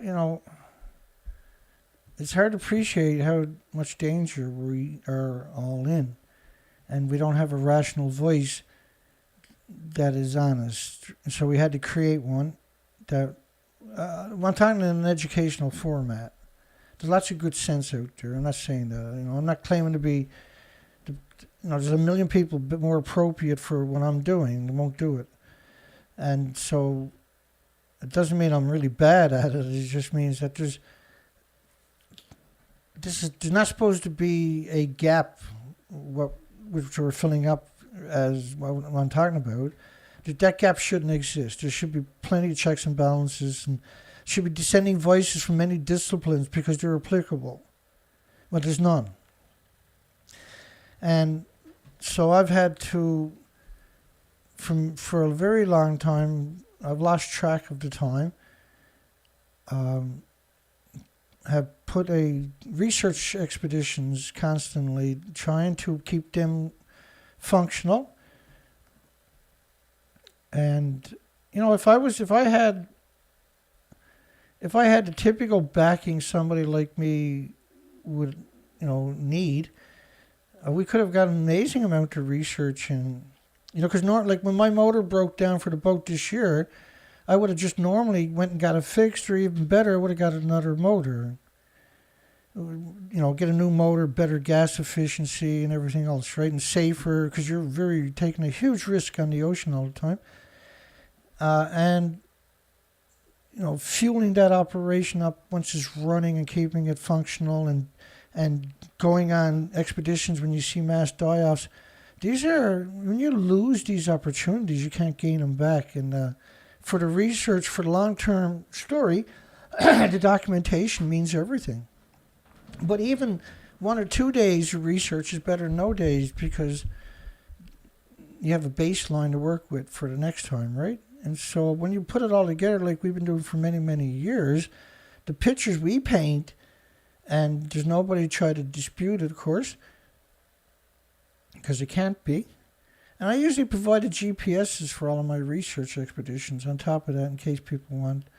And it's a lot of work to do those things and provide that, because I know most people can't do it and can't afford to do it, or won't be able to do it, and all kinds of issues. So there's no excuse once you provide the documentation for extrapolation of it. Will come from the Nuclear Fuel Fund. United Kingdom, nuclear growth, $90 million nuclear fuel fund.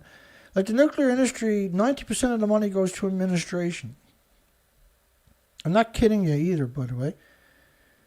This is why nuclear is so slow and so costly, and so much bureaucracy on top of that, right? That's on purpose, so they can steal the money. They hire their own. They've been doing that for 7 or 8 decades. And now the whole bureaucracy consumes all the money without infrastructure. And so you end up with all this bureaucracy, but without the infrastructure. And this is what we're seeing after 80 years of this parasitic industry known as nuclear power and nuclear industry. Nuclear power saw multiple gains in 2022. No, there was 291 gigawatts of renewables and only 0.4 gigawatts of nuclear. So that's complete fabrication. And they're really good at that, right? Because they're trying to raise money for administration. Because 90% of their $100 million, every $1 billion, $900 million goes to administration to pay wages and not for infrastructure. And so a prime example is if you look at Hanford, and if you can find objective reports on it, what you quickly learn is they've went backwards despite absurd absurd money thrown at it. And even now they're calling for $670 billion. And they know that won't do the job because the money has to be stolen, and then they got to find enough homeless to do something. First Energy agrees to pay $3.9 million. $3.9 million, which is what they make a day, right? For failing to tell the FERC about energy bill, because they're a corporation. You can't put them in jail. They have corporate personhood, see? They're on the stock market. And so even a $3.9 million fine is absurd. It's nothing. It's absolutely nothing to them. It means nothing. They'll steal that. That's how they got all their money in the first place. And this was for bribing politicians to give them billions of dollars for free.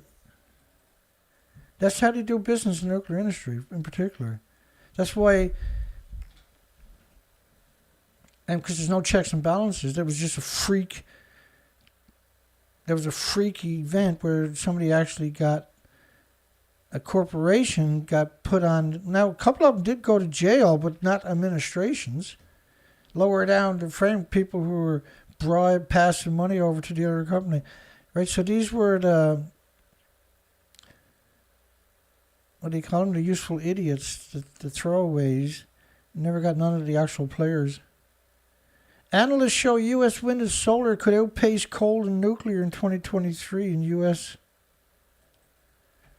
Yeah, nuclear is going, like what they're doing with nuclear, got all these reactors shutting off in America, and they're jamming, raising the output of the other reactors to maintain a percentage, to keep the illusion.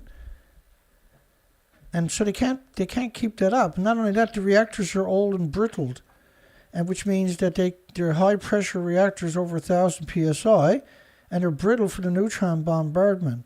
So they're going to get all kinds of stress cracks, and at 1,000 psi, it could go south in a hurry. And so it means your whole country gets another massive dose of radiation that is absolutely unequivocally catastrophic to all the females and the children of all species. But anyway, wind and solar, see, geothermal should be at the beginning of that. The geothermal, you don't need storage. So you can demonize wind and solar by saying, well, you know, the wind don't blow all the time, sun don't shine all the time. You can't do that with geothermal. You got no arguments. So they scuttle it every time somebody tries to succeed. But eventually, it's going to find its way into the public conscience. And hopefully the public conscience finds out about Nuclear Engineering International and World Nuclear News at some point and holds these disgusting maggots accountable for their crimes against humanity. Well, we got 16 people on the show. Thank God. We got that much. Amazing, isn't it? You think of all the blogs out there with tens of thousands on their show and they're complete garbage, just pure propaganda and garbage. And you come to shows like this, where there's nothing but documentation, endless bombardment of facts and information. Yeah, we can kill the nuclear industry just as one show, right? That's the problem. You can kill this industry pretty quickly if it took off. So they got you censored so you don't even exist. Can you imagine what kind of morons they got to be that work in this industry on top of that? That they're willing to do something like that? Can you imagine what kind of cowards they actually got to be? How pathetic you actually got to be to work in the industry to do something like this? How insignificant you actually got to be in real life to work on a job like that? Why did Portland General Electric want to build a Trojan nuclear plant? Yeah, Portland, Oregon, Washington State. I've talked to them a lot over the years, these scumbags down there in the nuclear industry. These are scumbags. Like 18 years, they've never built a reactor. 18 years, and all they stole was government taxpayers' money. The ex-government employees found a way to steal from, there's a lot of these corporations. Nuclear is one of the most worst ones, obviously, right? Yeah, they want to build a reactor, but you don't need it. Mini nuclear reactor could soon power data centers. Sure, they don't have one anywhere on the entire planet. They could, there's so many other technologies. Why would you look at nuclear? And of all things, you use it for a data center? Really? For who? Scumbag Facebook? Some useless stuff like that? No, it will never happen because mini nuclears won't happen. Mini nuclears is just to stop the geothermal and renewable from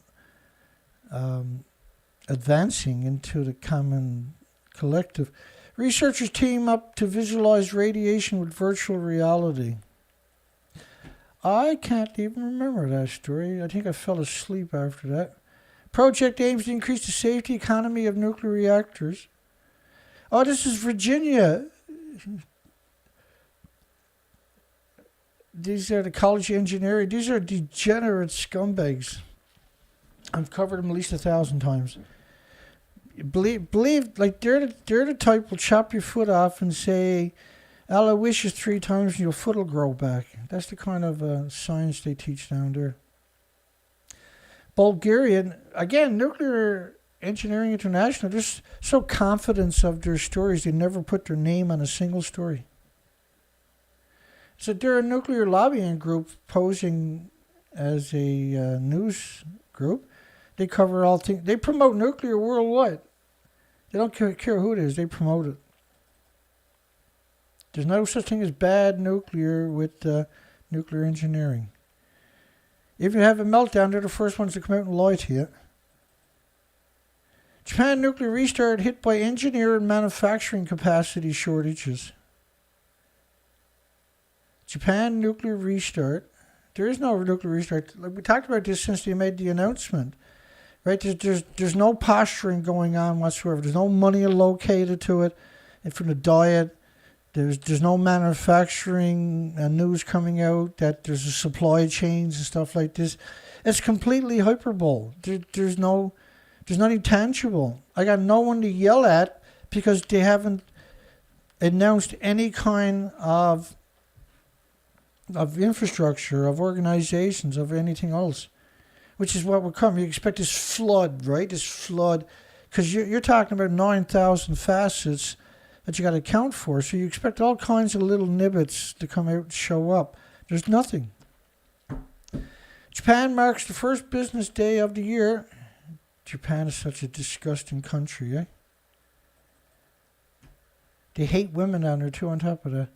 Energy experts come full circle on nuclear power. Again, this is posturing. This is desperation. As far as I can tell, and I say we won the battle. We got to keep our foot to the pedal, but I think we won the battle. And I was saying that at the end of 2022, because we covered a news cycle, 24-hour news cycles, 7 days a week. And so we got our finger on the pulse all the time, for a long time, for many, many years. And what we're seeing, right, this posturing, we're not seeing any substance behind it whatsoever. Right, they can't quantify any of those assertions, but I can quantify the assertions I'm making, and I do, of course. Major nuclear power mishaps in 35 countries. Like 35 days is more like it. Major nuclear mishaps. I was trying to read that, couldn't make any sense if I gave up on it. Maybe it'll come up in a different form in the next couple of days. 35 countries is a fraction of what they just nuclear test. When you look at nuclear testing done to this planet, I'm surprised we got any animals left today. Fukushima is going to make sure we don't, but when you start looking at the big picture of the releases from all the fuel pools, 1,000 fuel pools worldwide hemorrhaging into the environment with no containment, the fuel rods, the reactor cores are in pools splitting the atoms all day long into the environment. They call them too hot to put in cast, but they're kept in water because of lethal doses. You take them out of the water, it'll catch fire and atomize an aerosol or go into a liquefied uranium nuclear meltdown. Green surge and circuit breaker on nuclear revival. Again, you hear the word nuclear revival. Because nuclear is nosediving. Only the scumbags are left. and speaking of scumbags, IAEA brings nuclear law to universities. IAEA has captured your universities, folks. What's a small modular reactor? It's stupid mini reactors. They don't exist. There's only one application out there. It's not even complete. And the company that got the application in has been around for 18 years and hasn't produced a model, let alone a reactor. It's a total fable. And it's being used to slow down the renaissance, the renewable renaissance, and common sense. So they promoted wind and solar because the wind don't blow all the time and the sun don't shine all the time. Therefore, you got to have nuclear. See? They're very methodical about getting rid of storage, taking away the opportunities to utilize storage. There's over 20 storage solutions out there. The best one that I've seen, we got documentation of, and we covered it quite extensively over years, was digging tunnels and pressurizing them. Low pressure, 120 psi. It's a stupid, simple technology, but it's the equivalent of having tens of thousands of large batteries. So you can power whole cities by just drilling holes and compressing the air down there for storage. But you shouldn't have to do that if you utilize the proper renewable technology, which is called geothermal. Canada bets on contentious. Again, right? These are defeatist words. Contentious is acknowledging that the industry is only proliferated by the industry. It's not accepted, even by people that are not aware of the full horrors of nuclear fallout. Even they reject the industry. Right? When you hear the word nuclear waste, what you're supposed to think about is it's splitting the atoms. It's a perpetual machine releasing isotopes that live forever constantly into the environment. And that's when you hear the word bioaccumulation, because eventually you're going to reach saturation level worldwide. We're close to it, obviously. And then there's no hope for anybody. Los Alamos National Laboratory record $4.6 billion budget. It's built on one of the biggest aquifers in that part of the country that's feeding all kinds of major cities and thousands of miles of farmlands. It's been polluted since the 50s with radioactive, just absurd radiation dumped into the earth. Like when you look at Hanford, they dumped so much radiation into the ground. It was 450 billion gallons, which is 1.8 trillion liters, which is equal to 6 foot wide by 520 foot tall, glass aquarium of radiation liquids wrapped around the entire planet. 520 feet taller, 86 rows at 6 feet a row wide. Right? This is just one thing that they admitted to. There's also 41 miles of unlined trenches at Hanford where they dumped the most radioactive sludge into, beyond the 460 billion gallons they dumped into the soil. So, Mayak, Russia, the Soviet Union, China, India, Pakistan, many, many countries done the exact same thing. That is and when you look at what they dumped into the ocean, how can you not have contempt? And nothing but contempt for this industry. How does that actually work, I wonder? Because that would have been the moral and ethical thing that should happen to you in your brain, right? So we see Senator Youngking's nuclear initiative in Virginia. There's 25 other states that didn't have a ban on nuclear, but you didn't see a nuclear renaissance there. They lifted the laws that were implemented by the citizens of the state. They redacted them, despite that the laws were that you would have to have a referendum for new nuclear. The government themselves removed the restriction rather than have a referendum. What's the point of having a politician if they're never going to acknowledge you exist? UK faces blackout threat if more plants are taken offline. Well, the plants they got, right, are fragile. They're brittle from the neutron bombardment of decades. And the one that shows you, surrounded by farms. The Sizewell C new plant. And that's the old plant is there too, surrounded by farms. When you see a nuclear plant surrounded by farms, that's assassination. That's attack upon your loved ones and your children and your communities and the species of your planet.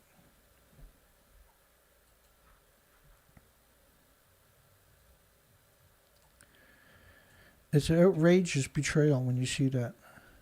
Farms surrounding a nuclear plant. Support for nuclear energy growing in Europe. No, it's not. This is based upon the Ukraine war fable again, right? They're trying to use...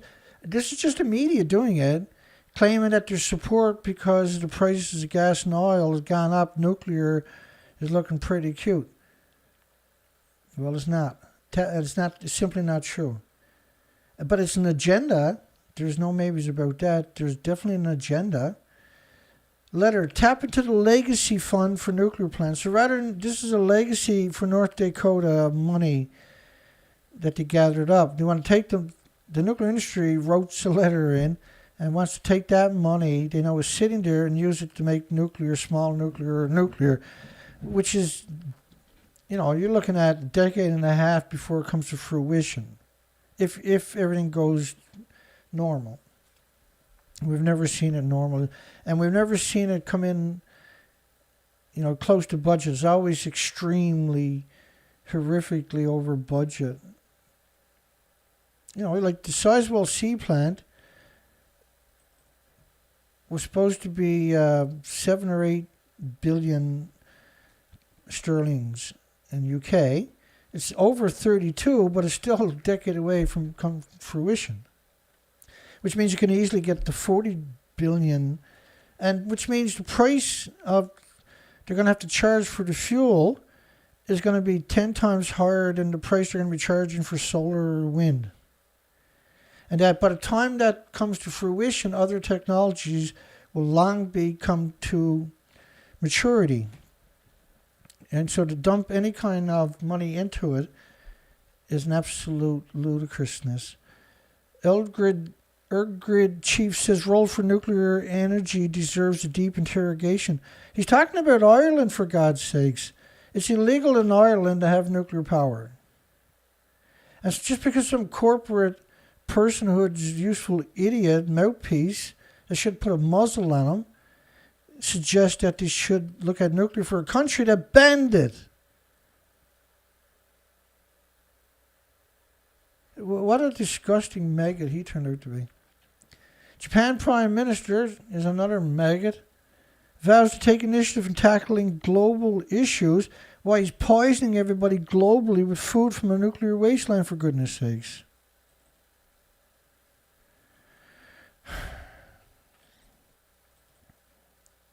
John LaForge said to be the first U.S. activist jailed in Germany for anti-nuclear protest. Yeah, him and a bunch of rebels got together and stirred up the pot. Not talking about a long time.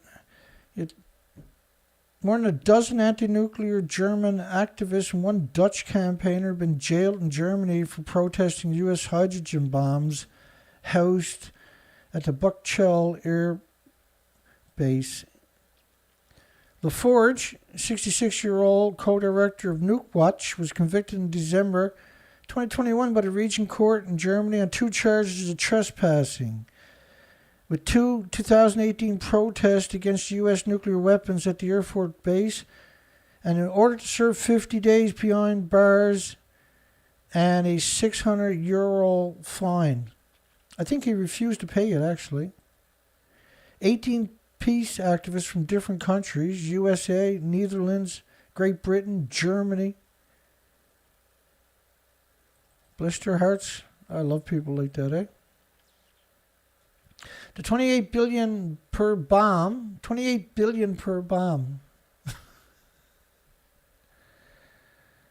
Veritable yield whose military values U.S. Joint Chief of Staff, blah, blah, blah, admits his practically nil chances of using it. Big hole. And beyond nuclear, this is Helen Caldicott. Scum of the earth, Helen Caldicott. Human trash, traitor of humanity, Helen Caldicott. Oh, that's that. That's a song I was playing around with yesterday. What the hell was his name? I can't remember. I laid around and played around in this old town too long. Summer's almost gone. Yeah, winter's coming on. I laid around and played around in this old town too long. And I feel like I have to travel on. So I was listening to that yesterday in the car, and I went home and dug it up and started playing it on the guitar. I was just trying to get the strumming. I didn't have the capo. I can't find my capo. I got the strumming down anyway. It's a fun song. A big good campfire song.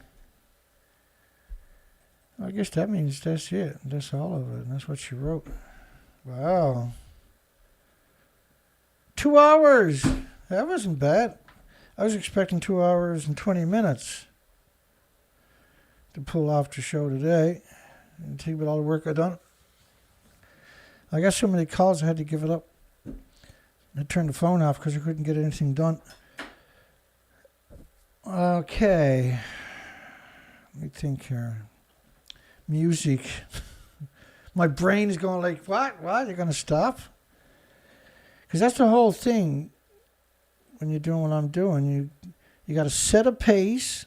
You got an absurd amount of information to get through. And then, but you can't speed up anything. You got to just methodically go through everything. Tell that story. Because at least somebody called out the degenerates for the last 48 hours, right?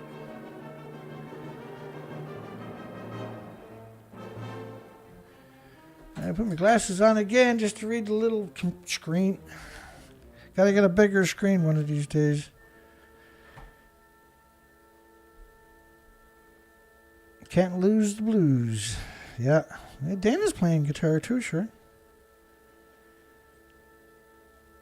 I gotta start putting it back on the show. I used to do that years ago, where I start the show off with me doing, or end it anyway, with me doing a tune on the guitar.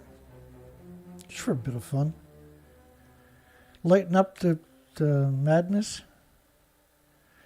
How's the poll? We're going to close down the poll. Looks like we got shit censored out of me tonight. Wow. Not much I can do. Still got to do the work. Still got to tell the story. A total of 84. Only 60 that'll show up. 2 hours. It's hard to imagine. That's not censorship.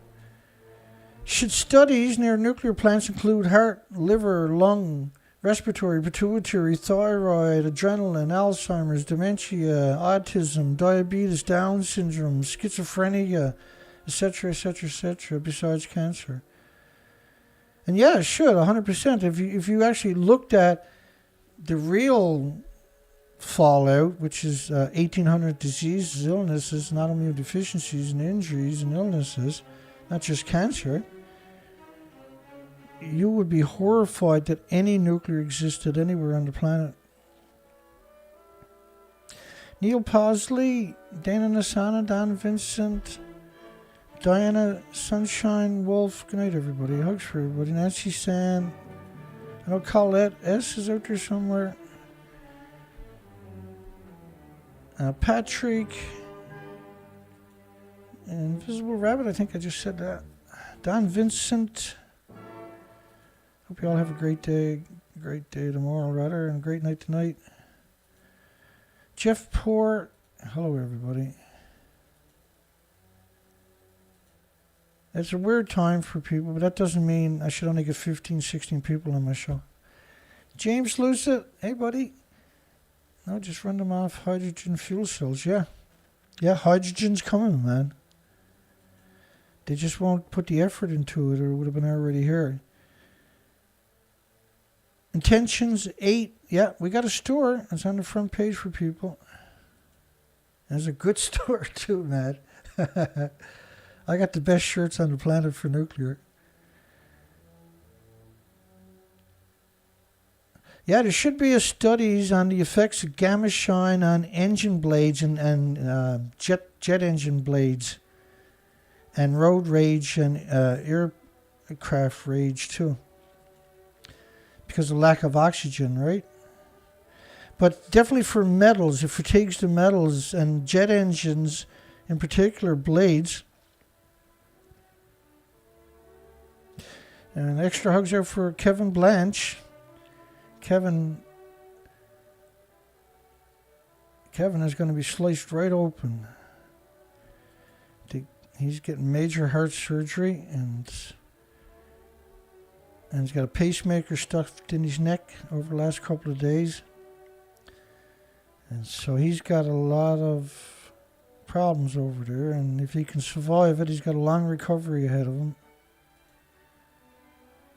We'll be checking in, hopefully. Hopefully everything goes good is all I can say. I'm kind of familiar with what's happening, and it's a nasty recovery. It's a nasty surgery. Not everybody survives it. Definitely tough times. Another Gmail. Just a quick shout out to Lee Malkinson, Daryl Calhow,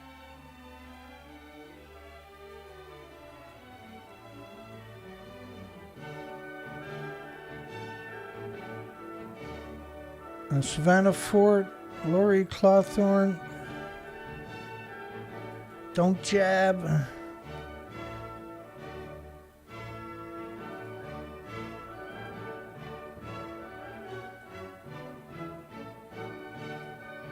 Thanks for everybody. Have a great night, great day tomorrow.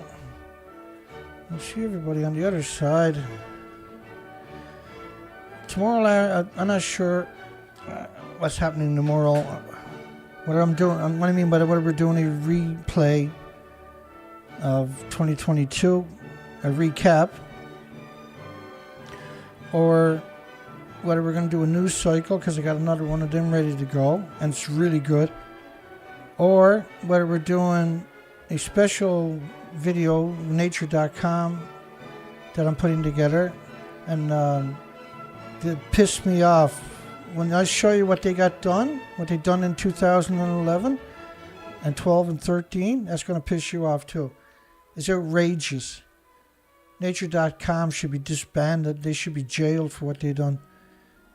It's absolutely horrific that humans can be that cruel to other humans. God bless everybody. Have a great night. Great day tomorrow. We'll see everybody sometime tomorrow. Have a great night, folks.